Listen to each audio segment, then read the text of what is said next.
একদিন বিশ্বনবী বললেন, বান্দার কোনো হক আল্লাহ কোনোদিন ছেড়ে দেয় না। আল্লাহর হক আল্লাহ মাফ করে, বান্দার হকের মাফ নাই। যদিও আমি নবী, আমার উপর যদি কোনো হক থাকে বলো, আমি দিয়ে দেব। কোন সাহাবী দাঁড়ায় না। এক সাহাবী দাঁড়িয়ে বললেন, নবী, যুদ্ধের ময়দানে চাবুক চালানোর সময়, লাঠি চালানোর সময় এক কাফেরকে মারতে যেয়ে আপনার লাঠির বাড়ি আমার পিঠের মধ্যে পড়েছে। আপনি যেহেতু এই কিসাসটা আদায় করতে চান, আপনার পিঠে আমি লাঠির বাড়ি মেরে এটারে শোধ করে দিতে চাই।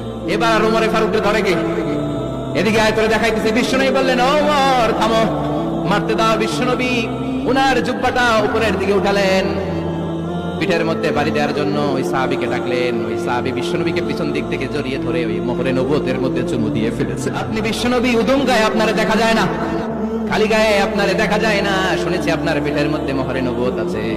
অনেক দিনের সাধনা, জল্পনা কল্পনা, আপনার মোহরে নবুয়তে আমার ঠোঁটটা আমি লাগাবো। আপনার মোহরে নবুয়তের মধ্যে আমার ঠোঁটটা লাগিয়ে আমার ঠোঁটটারে আমি জাহান্নাম থেকে পরিত্রাণ করাবো।